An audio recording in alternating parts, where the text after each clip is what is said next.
All right, welcome here to our Bible study. We are welcoming people here in line, and we're trying to get online. And let's see if I can find our stream here on our YouTube channel. All right, so welcome everyone here to our Wednesday night Bible study. If you are here in the sanctuary, there is the study guide at the back of the sanctuary, and if you are joining us on YouTube or on Facebook, I emailed the copy of the study this morning, and if you are not getting emails with the study guide, then you just need to reach out to me. You can do that through either the YouTube or Facebook channel. Send a message, and I will make sure that you start getting these study guides from us each week. So once again, we're glad that you have joined us, and we are going to go ahead and open up in prayer. So give us a call out if you're on Facebook or YouTube, and let us know that you are joining us here tonight. And once again, this is a new format for us. But it's been good to see some new people joining us, and some people have emailed me about joining us, and we're glad that you're here. So just to let you know, if you are on YouTube, some people last week could not comment on YouTube, and the reason for that is you need to have created your own channel. If you don't have your own channel, you will not be able to comment on YouTube, but you can go to Facebook and comment there on our Facebook page because you only have to have an account there. So I just wanted to clarify that for those who were trying to communicate last week and were unable to do so on YouTube. They won't allow you to do that unless you create your own channel. So welcome here, everyone. We are glad you're here. Shalom, Irwin. It is good to see you here on YouTube. I have YouTube up on my phone. I'm not on the Facebook, but we have Adeline and Rena here in the sanctuary who are going to...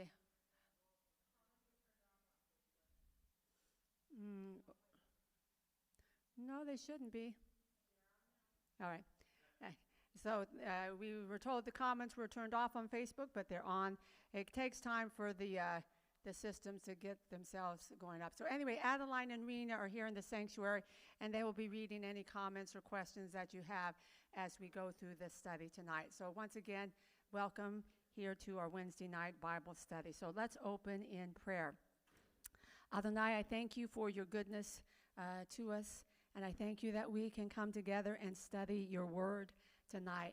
We pray that you would speak to our hearts and change our lives through this study tonight, that we would become more like you, Yeshua, in our lives, in our attitudes, our actions, our words.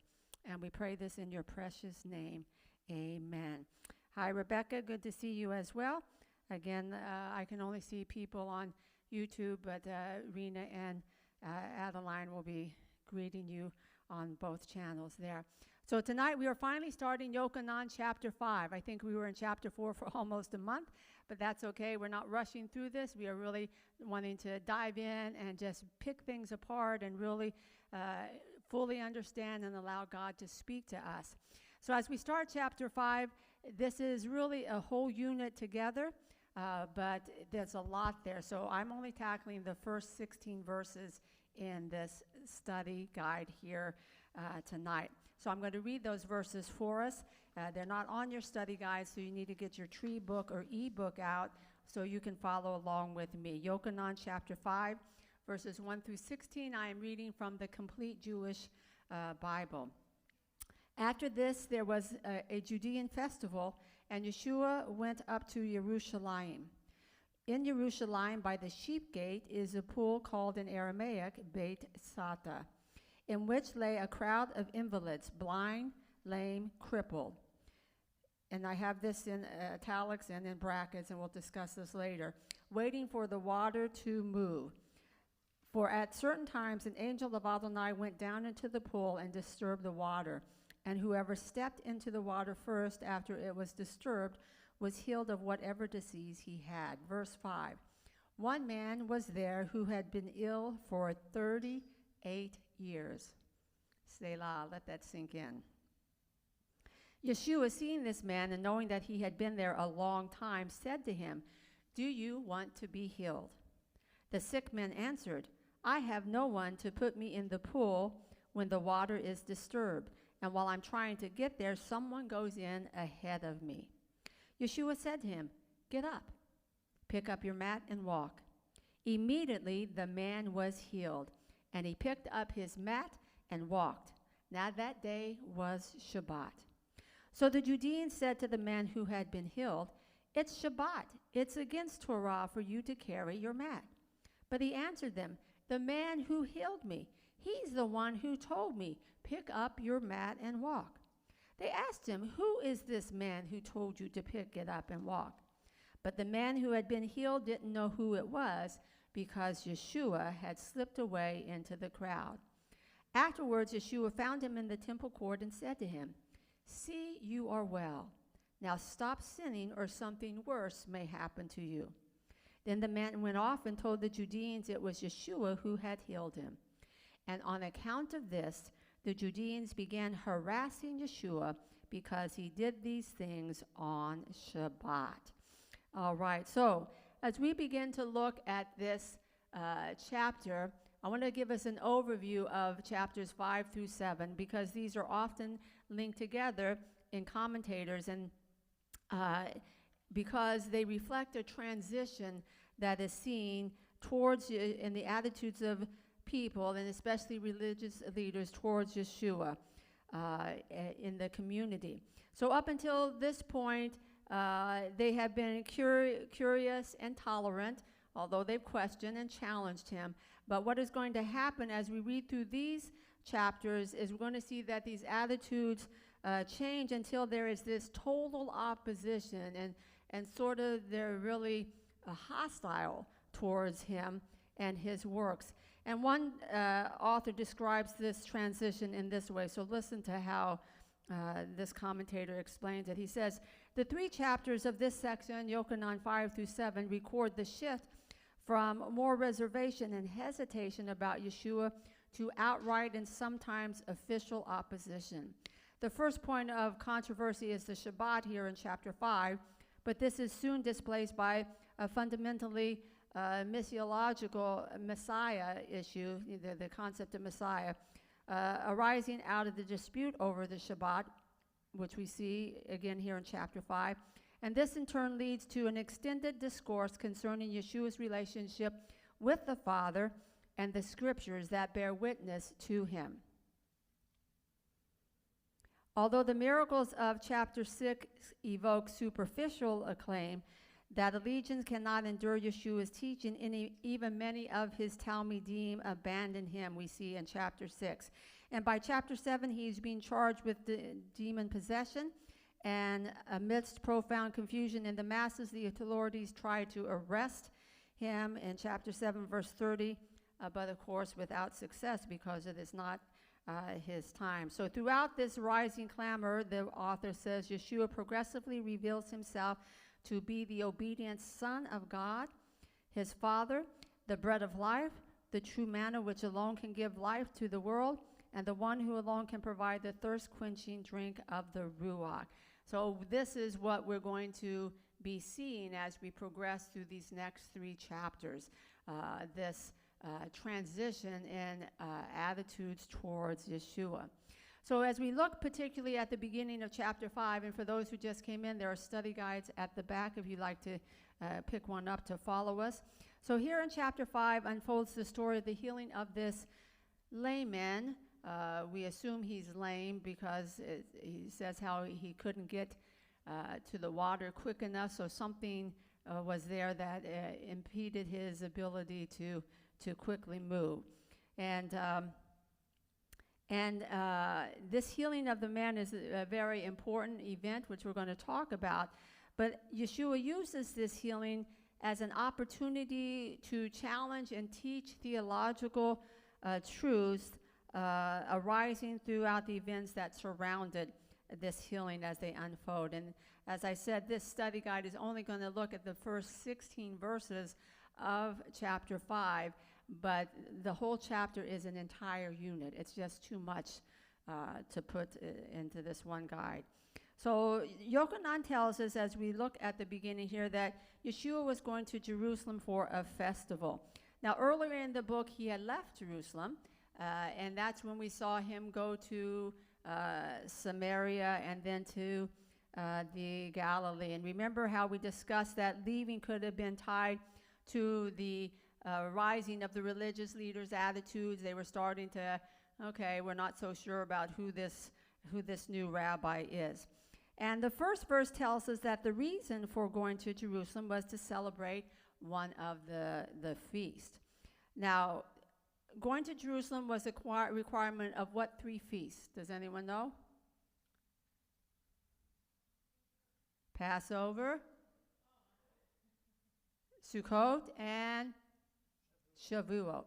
So those were the 3 feasts that you were required to make pilgrimage to Yeshua. So this is one of these feasts would have been the occasion which brought Yeshua to Jerusalem. But we don't know which one it might have been. And this is the only time in his book that Yochanan does not identify which feast it was. Think about it. In chapter 2, we were told it was Passover, and we'll see in chapter 6 and 11, he's in Jerusalem again to celebrate Passover. And then in chapter 7, it will be Sukkot, and in chapter 10, it will be Hanukkah. All right, so scholars have speculated and tried to figure out what feast this could be, but we really just don't know. And the lack of a specific name of a feast raises questions as to why. So one author tells us that when you look at all the other passages, you see that Yeshua's actions and words are somehow tied to the theme of that holiday. And we discussed that a little bit in some previous studies here at the beginning. And so what transpires in chapter 5 is not connected so much to this festival, but rather to Shabbat. That is the focus of this event in chapter 5 as we read in verse 9. Therefore, that could be the reason why Yochanan doesn't even tell us what festival it is. It's Shabbat, which is a weekly holiday on the Jewish calendar, and it's on this day that Yeshua performs this miracle that becomes a controversy among the Jewish leaders and gives Yeshua an opportunity to speak and to give insight into who he is as the Messiah of Israel. So with that said, thinking about this whole concept of what Yochanan does in his writings, what significance is there to Yochanan's tying Yeshua's work to these Jewish holidays and or to Shabbat? So he does do this throughout the book. Chapter 5, it's more to Shabbat. The other chapters we references are to these other holidays. So what significance is there? So we have Josiah and then Abigail here in the sanctuary. And again, if you have a thought on a line, you can text it in on Facebook chat or YouTube. So Josiah, Abigail, and then Rena here in the sanctuary. I was gonna say that I think it's important because, like, especially like with Shabbat in this case, like, you know, it makes it that Yeshua is the Lord of the Shabbat, right? I think it kind of emphasizes that, like, you know, Yeshua is, like, you know, the Son of God, and therefore, like, you know, the rules about Shabbat are within his command as well. So, like, he can command the person to get up and go take their thing on Shabbat and not feel any qualms about it because that's who he is, right? Like, you know, he's, like, you know, part of the, like, triune nature as the Son. And I think that's kind of the important thing, is that it's like emphasizing that Yeshua is God's Son. And I think that's kind of the key thing there, is like it's showing the authority that he had to do things that, like, normal people couldn't really wrap their heads around. And I think, you know, for the religious leadership especially, that's what was going on, is that the fact that he was basically kind of insinuating that even by doing that, I think really bothered them, for sure. Yeah. All right, excellent. So it is an opportunity for Yeshua to show his authority, although that authority is seen in other things where it's not tied to the holiday, but we could see that. So what are other reasons why Yochanan would tie Yeshua's teachings or his work, which in this chapter it's a healing, to a Sabbath or to a holiday? Abigail and then Rena. I'm thinking a lot about the legalism that was in the religious sect of Judaism at that time, and the Pharisees specifically. And Yeshua has pointed out this in other passages, whether before or after, that they've kind of missed the whole point. They're so into God's commandments without getting the whole point of the commandments, and this is just an example of it. They're so strict about keeping Sabbath on the one hand that they will let people pass them by without helping them. And what does God desire? God desires that we help people, right? And Yeshua talks about that later, what is permitted on the Sabbath to do good. And so I think, it's Yeshua, he does so often, bringing it all back to the heart issue. Yes, you have to keep these commandments, but they're not a way of salvation. And if you get so focused on the commandments and then not just that, he said, adding burdens on the people without doing anything to lift a finger, so adding more than what God said, right? And distorting it into this legalistic rules of do's and don'ts, that it's harmful, and that it prevents you from actually doing what God wants you to do. I think that's really important, because that's something we still see in Judaism today, right? That they build fences around Torah, and even the post-temple thing is oh, it's charity and it's mitzvah and it's prayer, and of course you should do all those things, but that's only within Yeshua and not in that legalistic. It flows out of a relationship and out of a natural desire to do those things because you love God and you love all the people that he's placed around you. Excellent. And we are going to see this tension between Yeshua and the religious leaders because of exactly what Abigail shared here. So Rena and then Miles. I can't help but think that there was a purpose for future reference. So I don't think there was a question at that time that Yeshua was Jewish, lived a Jewish lifestyle. But years later, I don't think people correlate that. So for me, coming from a different background, I remember light bulbs going off, being wait a minute, he was in Israel. Wait, he was going to temples and not church. There was a huge disconnect. So I think it was highly intentional to tie him to the holidays and the feasts and the Judaism, especially that the new covenant is so focused on in the Gentile community. You can't get away from it when it's everything that he did is focused around that. You cannot avoid his Judaism, his Jewishness. Yeah, and that's a good point. And if you remember again in our discussions, if you've been in our studies up to this point, we have talked about this. When we talked about in the introduction to the book of Yochanan, it is mind-boggling when I think about this. But scholarship really did not see Yochanan as being written to a Jewish community until recent years. And they ignored that, and in fact, as we'll talk about it a little later in this study, interpreted him as anti-Jewish, Yochanan. And yet, to Rena's point, I think Yochanan does these things intentionally, and so many scholars now, obviously we know David Stern, who we use his translation, feels that way, but more scholars, and Craig Keener talks about it in his commentary on Yochanan, and how there's been this transition over the last 50 years or so that has taken place. And he links to the fact that if it ties somewhat to the Qumran scrolls, which were found, and if they'd been found earlier, that perhaps the scholarship on this book would have turned earlier. So it's to us in this Messianic synagogue, we just take it for granted, But Rena is right. There are many even today in a non-Jewish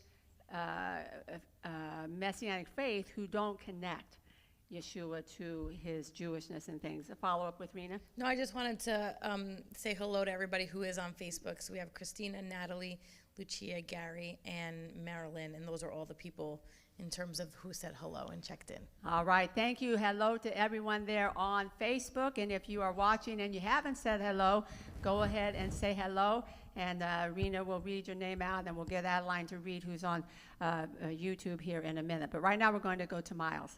I think the other significance here that this is a Judean festival and it's Shabbat is setting the scene to who the audience is going to be and who's going to be there, because he's just at this time of starting to make his statement. You know, the whole thing with Samaria, it's very important that he was going to Samaria because he knew who he was going to be meeting there. Yeah. He's trying to plant those seeds. Yeah. You know, I was just reading Acts, and I was just, even when Cornelius got the vision and Cephas called to go a completely different place, because that's where all the Gentiles are going to be, so that's a specific audience. So he's setting the stage right now, and you have people from everywhere because it's a pilgrimage. Yeah. So they understand the feasts, the Judean leaders. People are coming there seeking God and seeking this feast, waiting for something to happen. So he's got such a wide variety. It's very important that A, it's a festival, and B, it's the holiest day of the week. You know, so setting the stage here. You know. Yeah, no, excellent. Very, very good. See, all of these insights. This is only on verse 1, guys. But this insight just really helps us to understand and comprehend what's going on here in this book and what the writer, Yochanan, is trying to convey, as Miles said. So, Michael? Yeah, the obvious connection between Shabbat and healing, right, is something that's going to be an issue moving forward in the passage. And so Yeshua did that on purpose to bring some clarity to what's acceptable and not acceptable on Shabbat. And so we know, if we go to turn the page to the Talmud and we read the tractate, right, on Shabbat, all these requirements and, rules for Shabbat, Yeshua right here is preemptively addressing the heart of Shabbat, and because obviously throughout the passage he's accused on this issue, but he's doing it on Shabbat to really, he's the master rabbi. Yes. So his goal, I think sometimes we view his goal as confrontational, when in fact he's just merely bringing instruction to the holiday, because his heart is for all these people that are involved in the passage, including the Perishim. We somehow think that, he's not like us, where we might get aggressive at someone being aggressive at us. He's not like that. What's his desire? That no one perish and all would come to repentance. So here the master teacher is getting ready to instruct about this very important weekly holiday of Shabbat.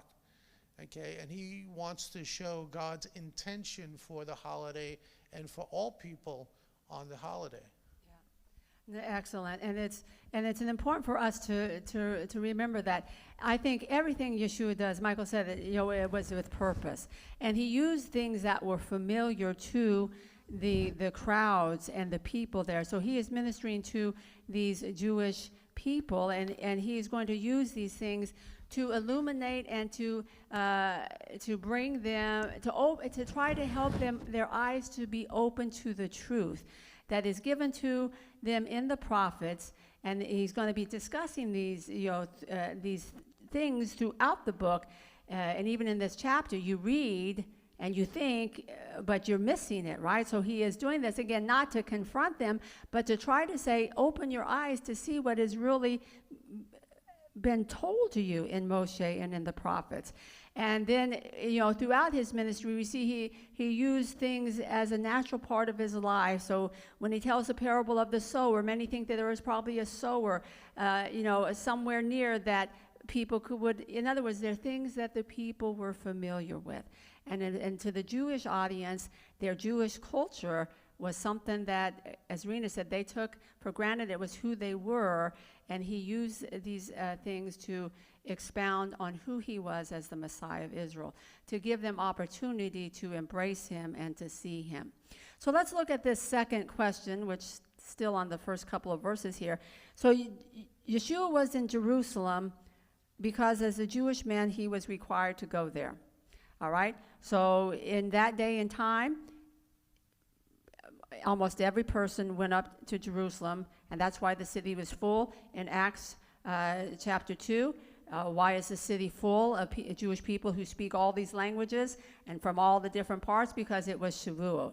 And so Jewish people in the first century did make pilgrimage. We don't make it today, unfortunately, but they did at that point. So think about this. Yeshua was doing what he would normally do as a Jewish man in obedience to the commandments to make a pilgrimage to Jerusalem to celebrate this festival.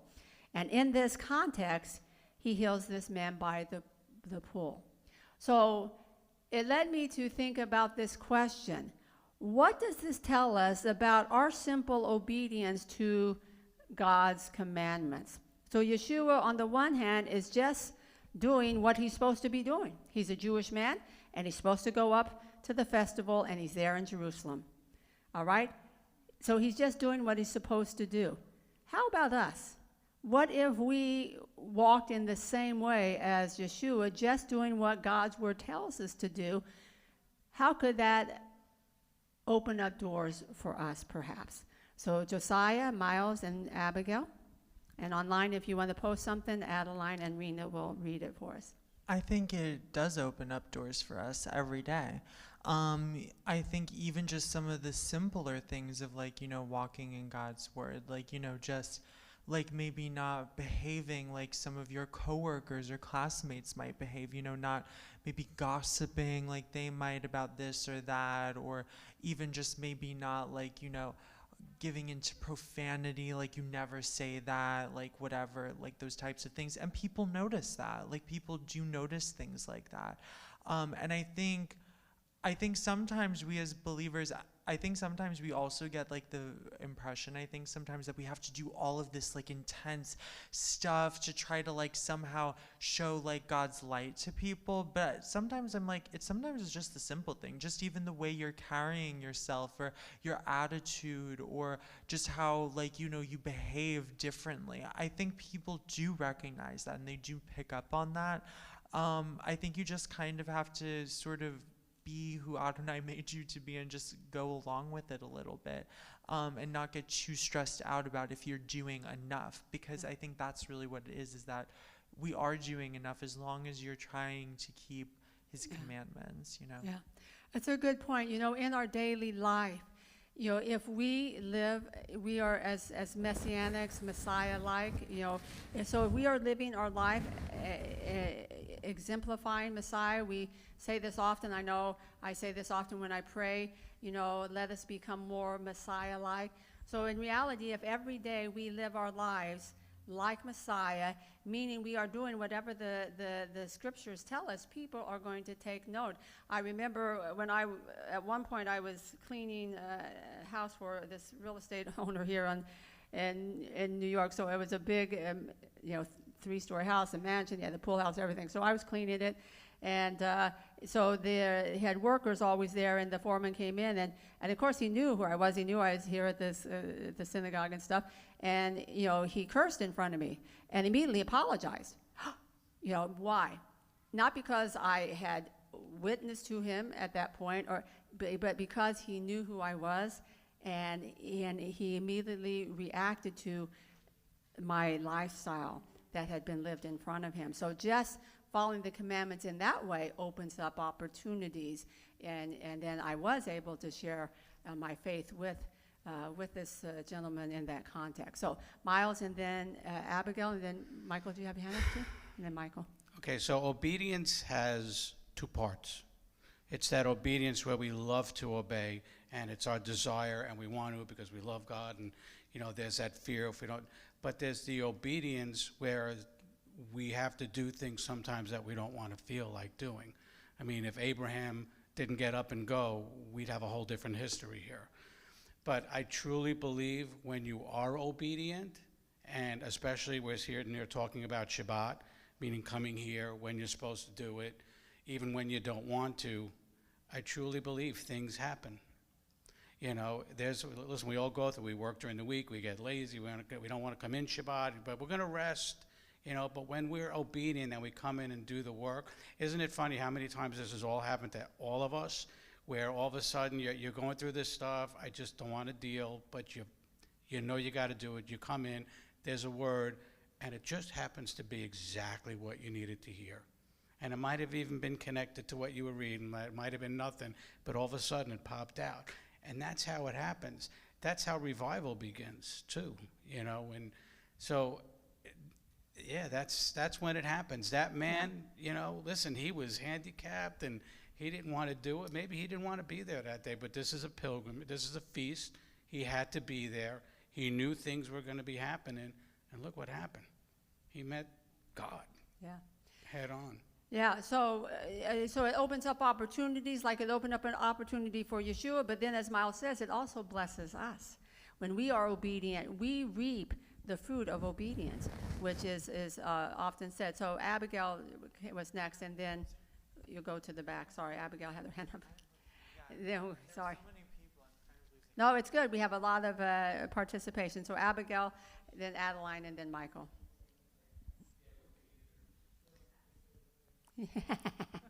All right, so we have a suggestion for those in the sanctuary. If we all sit closer to each other, my son won't have to whack so much.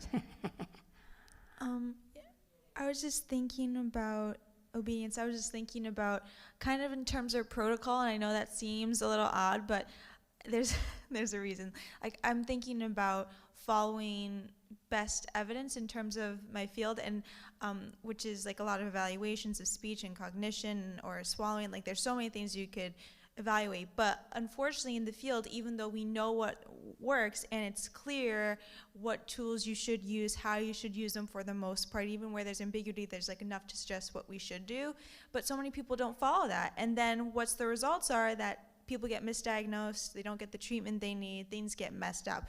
But if they just simply did what they were supposed to do, it's amazing what could happen, right? It would be really revolutionary for the field if people just did what they were supposed to, just follow the rules. And I think sometimes it's as simple as that with God. Like, he can't give you the blessings, he can do that unless you're doing those simple rules, because those simple rules, if you keep breaking them and you break all of them or most of them, like, it makes a huge impact on how just the day-to-day flow of your life is. And you know, it would really, for a lot of people, I think it would be revolutionary if they just simply obeyed God.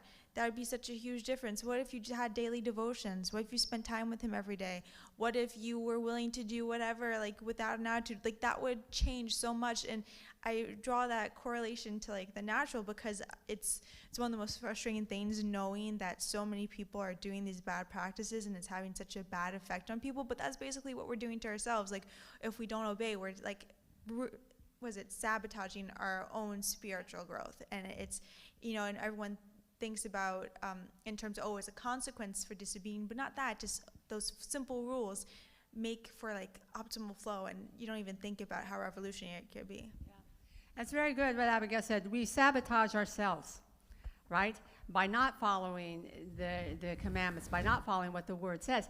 And we also sabotage our opportunity to have an open door to share with someone. So if Yeshua had not gone up to Jerusalem, he would not have been there where this man was. But he went there because that's what, as a good Jewish man, he was supposed to do. So, yeah, being obedient. Adeline? I want to take a second to say hello to our friends on YouTube. We have Erwin, Gina, Rebecca, all here. And I wanted to also share some thoughts really similar to what Abigail was saying. And also my friends on YouTube, please feel free to comment. I will read out your comments here in the sanctuary. There's two parts to it, right? The obedience of attending the feast and following the word of God, letter, to the letter, like, Abigail was alluding to, benefits us and it benefits those around us. But I think the other piece too is Yeshua is the fulfillment of the commandments. And, it was just quickened to me when I was reading this that we're told if we hate someone in our heart, it's as good as killing them. And so if we're going to truly be the light of God, and we're going to demonstrate Yeshua's love to our neighbors. Him healing someone, whether it was on Shabbat or not, is demonstrating his very own character and fulfillment of the commandments to love others right in there. So it's like a twofold obedience there. He was where he was supposed to be, and of course he's God, but he took that opportunity to be where he was supposed to be to fully demonstrate himself and his love and his power in that moment. Yeah, excellent, excellent, very, very good. And Michael? And yes, we'd love to hear from our friends on YouTube and Facebook. Don't be shy. Adeline and Rena are ready to read your comments or questions. So in chapter 4 and here in chapter 5, we have different, pericopes, right, of what's happening in Yeshua's life. So in chapter 4, he was obedient, right, to travel and go where God wanted him to go. And we know what happens there. The obedience bore the fruit of an entire town hearing the Besorah and, right, coming to faith and, right, so on and so forth. Obedience. Here you have obedience, but, to a specific commandment to go and obey the word of God and do what you're supposed to do. And when you do that, opportunities present themselves. So, fast forward, not only to this particular Shabbat, but many other Shabbats to come, where Yeshua is at Shul on Shabbat, and the other people are there on Shabbat who are sick or infirmed or maimed. And what happens? God, through Yeshua, right, and does miracles. Yeah. And there's healings, and there's signs, and there's wonders, and there's prophetic utterances, and there's announcements, right, when he takes the scroll and reads from it, right? All these things happen by a simple word that Abigail put so nicely, obedience. And he was just doing what he was supposed to be doing. Yeah. It could be so uneventful. You're at Shul on Shabbat, right? And you encounter God. How often do we get that testimony, man? You have people, sometimes people are kicking and screaming to get to Shabbat service, and they encounter God's presence. Yeah. And he meets them. Yeah. Because that's what happens when we're obedient to not forsake the gathering together. Yeah. This past weekend we talked about tithing. Okay, and we mentioned the verse, you curse with a curse. It's not God doing the cursing, it's a principle.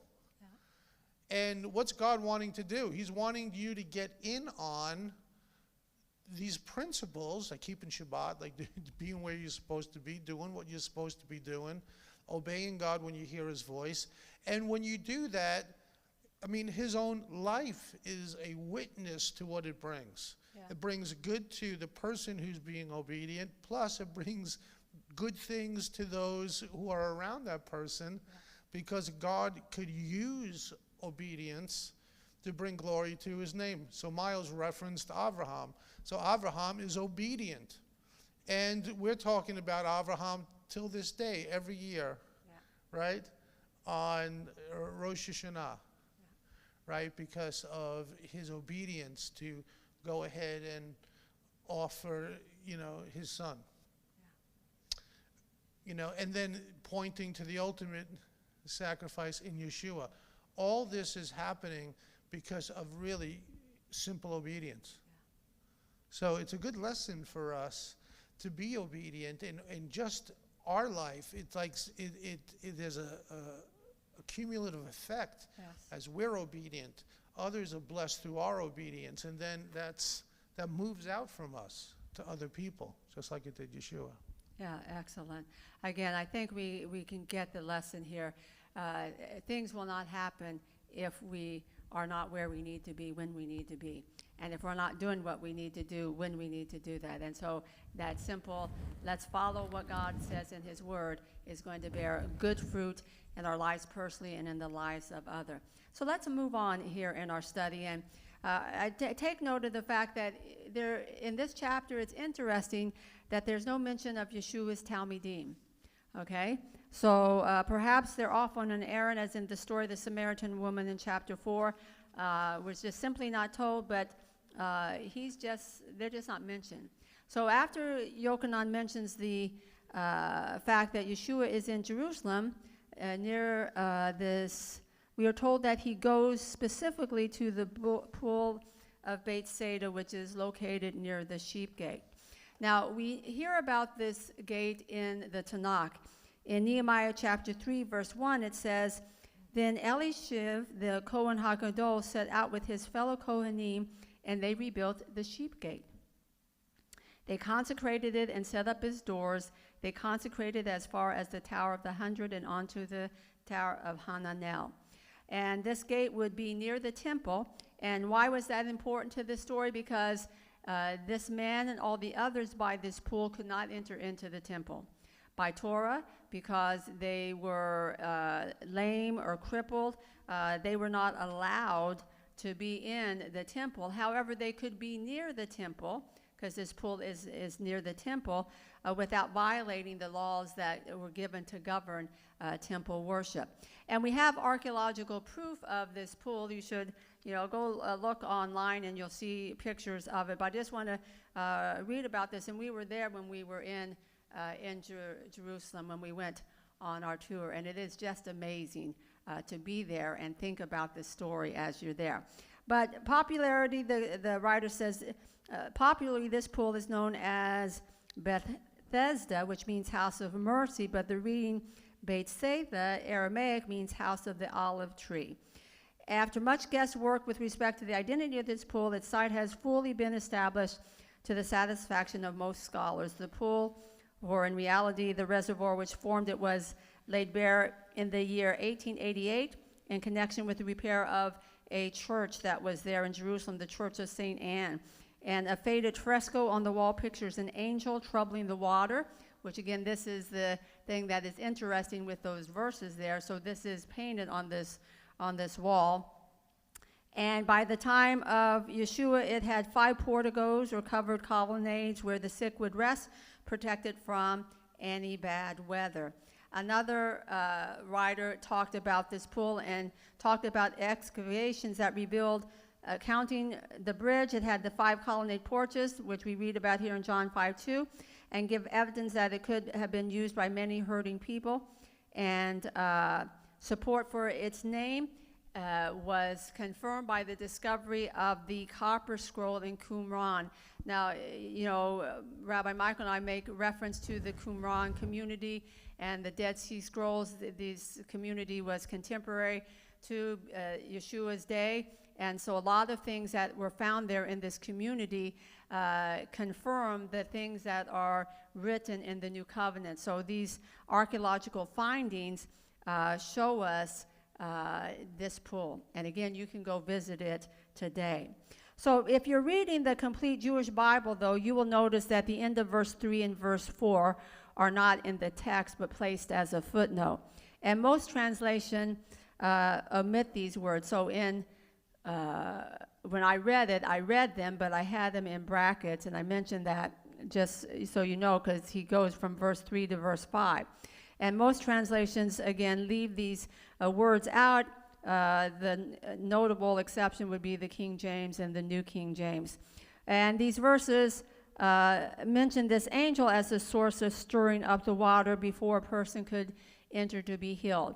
And in my mind, the fact that this fresco is there makes a connection. But the reason why most translations do not put it in there is because the most reliable manuscripts that we have of the Greek New Covenant don't have those verses in it. So understand that for the Greek Bible, it is compiled from manuscripts. It's not like we found a complete Greek Bible, from Matthew to Revelation.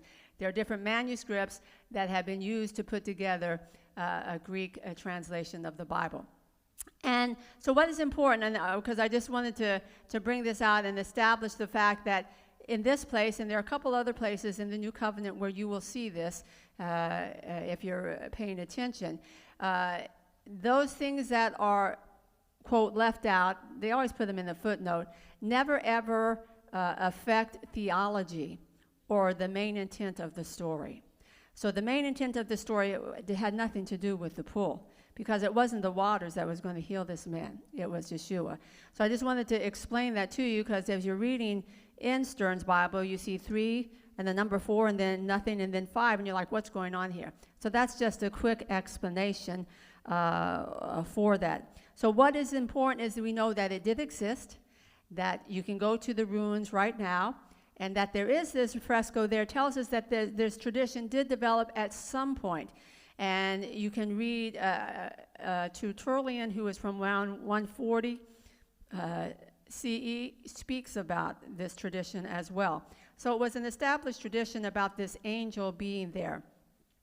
But again, the importance is that Yeshua was here. And I want to discuss his presence here. We know it is near the temple, so maybe Yeshua was coming or from or going to the temple at this time. But he chooses to stop by this pool. And as I was thinking about the questions I'm getting ready to ask, I thought to myself, how many other religious leaders do you think were there? Yeah, I would imagine not many, if any. So listen to my question, and we're going to discuss this now. Yeshua could have been many other places in the city of Jerusalem. Again, we know he's here in Jerusalem. We just discussed verse 1 for quite a time here, because he was required, etc. But now he has a choice. And he chooses to go to this pool of Bethsaida. He didn't have to go there. Again, it was a Jewish festival. There were probably celebrations going on all around the city that he could have got into the holiday activities, yet he chose to come to this place where sick people were. So what does this speak to us? And here's a few questions lumped together so you can take them apart. So what does this speak to us, that he chose to go where sick people were? How can we follow this example in our daily lives? And why do we sometimes avoid those who are needy? Because linking that to the fact that no other religious leaders were here. So we're going to start with Rena, and then we'll go to Abigail, and then Josiah. I stopped at what does this mean to us, and then I raised my hand, so I don't think I'm going to answer the rest of your questions. But I find it interesting, and I know it's been taught before, that he went to a place where sick people were and healed one person. And that's profound in so many ways when you think about visually what happened, right? Literally. But what it speaks is that there's sometimes, like, your time is set by God. And there are so many times that we're waiting and watching, and we see somebody else receive a healing or a blessing or a breakthrough or a victory, and God is so moving in their life, and you're sitting there being like, I'm watching this take place in this person's life, and you can't help but wonder why you're still on the sidelines not receiving. And yet that was the appointed time for that one particular person. But God is still the healer, and there is a time frame for people. That was what I took from it. But I think there's more to the question. I just stopped definitely. at the first part. No, and that is a good point. And I was going to ask a question around there, but I didn't include that in there. So it's good that you brought that in. And we see that. And even when we go to Acts chapter 3 with the gate beautiful, Yeshua had to pass by that man, but it wasn't his time. But when Kepha and Yochanan passed by, it was his time. And it gave an opportunity for them to perform the healing, be used to see this man bring healing. So God does have his timing, even in this man's healing here. So a very good point. So Abigail, and then Josiah. Just to bounce off what Rena said real quick, you know, it's also just interesting that, like, I remember speaking as someone who has a big healing ministry and just spirit-filled, very powerful man of God, talking about that there's an appointed time, and even to pray for the appointed time to be to come soon. I think it's interesting that really is a good point, that, like, so often we think about that versus, like, praying for that appointed time to come soon if it's something we're desperate to see. And, you know, just was an interesting thing. But I think this speaks to us in several ways, and just to go similar to what happened in Samaria, I think so you think about it, ritually unclean. I think that's probably why the leaders avoided it. They didn't want to be dirty. They didn't want to be unholy. Like in their minds, they taken it and distorted it to like for protection. Pause for a moment. I think you're right, because think about it. The temple is right beside them. Yeah. So could they go into the temple if they became unclean? So continue, Abigail. Good point. Yeah, and so like they taken and distorted like protecting the temple into bias against these people who needed the hands and feet of God to be coming to reach out to them. And I think that speaks to us because I think unfortunately there's still a lot of stigma around people who are different in any way, but especially when it comes to disabilities or those in need and those who are homeless and things like that, right? Especially living in New York City, so many people that you do see who are homeless happen to be struggling with mental illness as well, but that doesn't mean everyone is. And like I've seen it even like, so like last semester I was working with children who were very severely disabled. We were taking them out into community and people would just stare, right? And one of the staff members challenged them, well, if you have a question, why don't you just ask, right? Or even like we were take them for their little parade and cars were ready to like run over them. There's like a lack of compassion, but there's also a prejudice against just because they're different and people don't understand. Like they're treated different and they're scared and they don't want to be near them. And like, you know, a lot of times this is a really question that you get a lot, like learning a lot about different populations with disabilities for the field I'm going into. Like people think things are contagious. Like the stupidest things people think are contagious. And it's just like, so there's so much fear and unknown. I think that shows to us we can't be, God was willing to go to the quote unquote unwanted and unvalued populations. I think that should be our heart, that there shouldn't be anyone that we're not willing to touch. There shouldn't be anywhere that we're not willing to go in the name and in the purpose of God, right? Not in our own purposes, but to reach souls. There should be no boundaries that we're not willing to cross. And I think that can be in our daily lives by just simply, like, you know, making effort to give back to those around us, whether it's the really person who's hard to love at work, whether it is the person on the side of the street asking for food, whether it's a person who has like a disability at work, right, who doesn't maybe get along with some other people's because of that, right? Like there's so many simple ways you can do it. It can be simple as giving a smile or opening the door, who knows, right? And I think that we choose to avoid those who are needy because of the fear of the unknown. I think so much of it comes down to education and ignorance, because that's something that's so big in any, like, because again, there's just so many, this is people who had a physical limitation and disability, right? Like, and so much of what I'm learning about deals with that, and so much of it is education, educating family members on what it is and what it's not, educating the community so that way there can be increased participation. It all comes back to that. I think it's like that fear of what we don't know versus if we saw what we do know, that they're God's child and that they're loved and they're worthy. That would be like such a big shift for us as believers, you know. So. Yeah, excellent, Abigail. Josiah, and then Rena.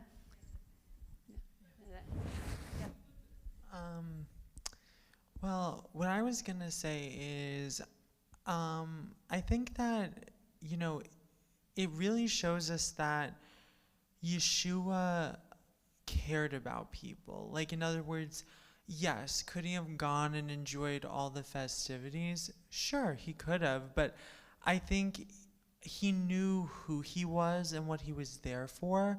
And, you know, I mean, also he had just started his ministry, right? So he'd probably enjoyed plenty of festivities over his 30 years of life before that. But I think the big thing is, too, though, is like he knew who he was and he knew who he was there for and what he was there to do.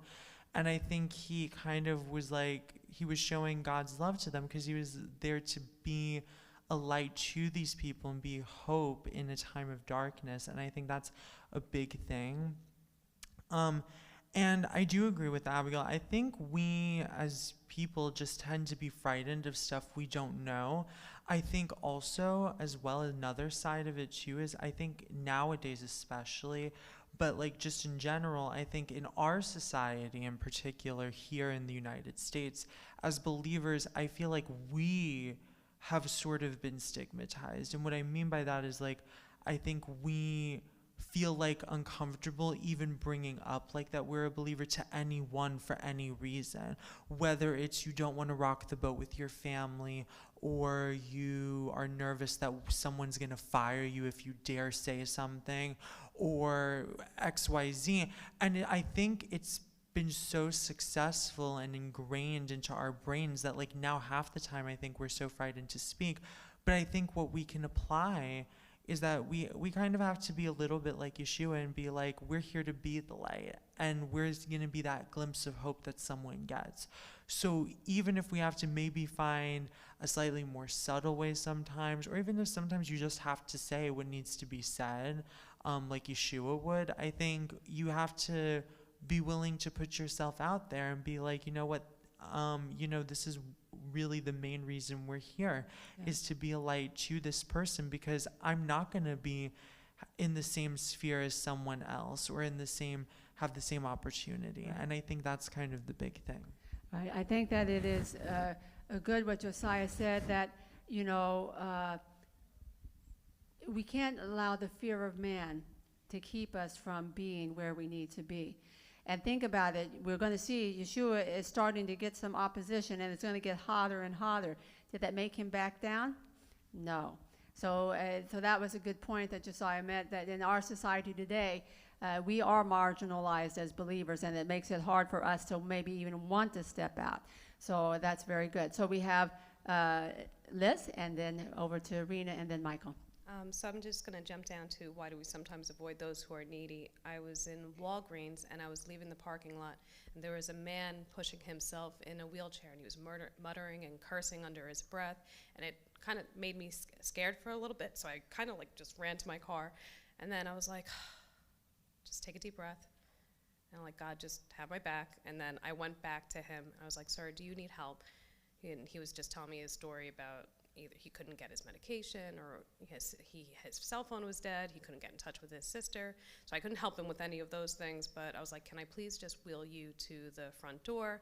He goes, yeah, but before that, can you zip up my jacket? And I'm like, okay, I'll do that. So there's only a couple of things I can do, but a lot of the things that I'm afraid of is fear of safety, because I'm often traveling by myself. I'm usually by myself 90% of the time. So there are so many opportunities I've missed out on, like either offering to pray for someone, asking if they're okay, because I've just feared for my own safety. Yeah. So it's like, I don't want to be foolish either, but trying to trust in God. All right, Lord, have my back, please. And then, just trusting in him. So that's a lot of the issues that I have when it comes to obeying God. Like, please help that person out, but what if? Or even just being taken advantage of, but just leaving it in God's care. Yeah, there's a fine line. You're right. As a single woman traveling, you do have to be careful and wise. But yet here is this opportunity, even to zip up the man's coat, right? It was very cold out today, even though it was warmer. When I went out, I was cold, right? And to help him to get there. What a kind thing. Again, you can only do what you can do, but you were able to do that. So that's a great example of something that just happened here in your real life. And we do have to walk that line of, you can be wise, God says. Be wise. So you do have to use wisdom, and yet not allow fear to prevent you from maybe helping someone. So thank you for sharing. That's an awesome testimony. Yes, Ms. Rena? I know we're approaching the end, so I'll try and go fast. I think we're uncomfortable around the needy. So, when I was watching The Chosen in this scene, they were often depicted as dirty or smelly or not comfortable to be around. Even with Yeshua and the leper, the fear, disease, like all of those things. I think of the parade that I went to with Mira. There was a group of adults, and I don't even know the right terminology, special needs, I guess, and she went and handed hand warmers out. Now, I saw them, but you're always afraid. If I interact too much, am I giving special attention where I shouldn't? Am I drawing attention where I shouldn't? If I ignore them or stare, you never know what the right thing to do is, so we avoid out of, doing the right thing and by doing nothing, but that's not the right thing. But my 3-year-old walked over and just, Mommy, I need more hand warmers. They need hand warmers over there. And not that they were cold, but she saw that they seemed to be more in need. And I'll venture to say something as well. I think maybe it's a little too transparent. We avoid the needy out of being a little too judgmental. And maybe that's my heart sometimes, right? Those with mental illness or drug addiction or those things, it's so easy to look and say, you kind of brought this on yourself.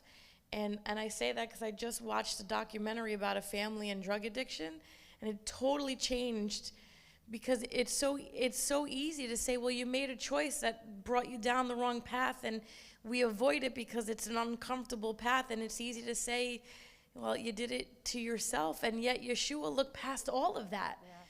Whether it was a sinner, a need, a disease, whether sin brought you that, like, he just had compassion on all of those who needed help, and he was willing to get down and dirty to meet that need. And I could see so many ways that we're just not comfortable with all of those reasons. Yeah, no, definitely. So important. Such good comments and interaction here tonight. So Adeline, and then we'll go over. It's making the way to you, Michael. I just had a super fast comment. Everything, and I think it comes down to confidence in who we are as a child of God and our maturity level of our faith. 20 years ago, I would not be willing to do some of the things that I'm willing to do now. And when we have that closer relationship with God, and I'm certainly nowhere near there yet, but as I can see, as I grow and my relationship with God grows, I'm less judgmental. I'm more willing to take that personal risk. Do I have a lot further to go? Absolutely. But I do think some confidence in who we are and who he is to us, like Liz was saying, goes a long way in being able to break through this. Yeah. Excellent. So Michael's going to close us out. Yeah, just real quick. Your question starts out, Yeshua could have been many other places in the city of Jerusalem. I don't think so. Because I think that's the lesson here is God and God's people. So you referenced the religious leaders that are mysteriously missing. And here, where's the Son of God who is worthy of glory and honor and praise and dominion and might? And you could go on and on and on, right? Praising and lauding his name. He is where God would be. God's with the people who need him. It's not the well that need a physician, right? Yeshua said, right? So that's, I think, a good lesson to us. Even as he goes in and starts about healing on the Sabbath, because the religious are like, oh, you can't do that on the Sabbath. And he's saying, really, by his actions, of course you can. Because that's who God is. That's what God's kingdom is about. That's what God's people should be about. He was compelled to be there. He had to be there because that's where his heart is. Definitely. And the way the question was worded was to say, even though that is true, but he still had a choice. He didn't have to be there if he chose not to. But when you are following, and he says, I only do what the Father tells me to do, then that is where he is going to be. Such a great study tonight. We have so much more to uncover in these first 16 verses. So we will continue with this study guide next week.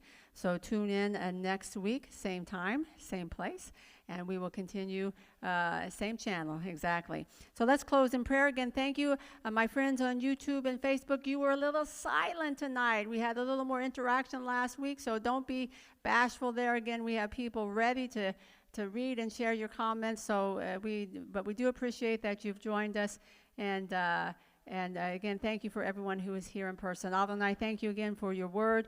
Thank you for speaking to us. Help us to apply the things that we have discussed tonight in a better way even tomorrow as we go about our day. And I speak your blessing on everyone, those who are going to be traveling home here from the synagogue. Be with them and bless each home, we pray, in Yeshua's name. So we invite you to join us tomorrow night for prayer from 7 to 8. That is on Zoom only. And, of course, we have our Shabbat service Saturday morning at 11, but we have our Kesher Cafe from 10 to 11. And this Saturday, we'll be taking the Shulchan Adonai together. So you want to come and be a part of that. So God bless you. We will see you tomorrow night.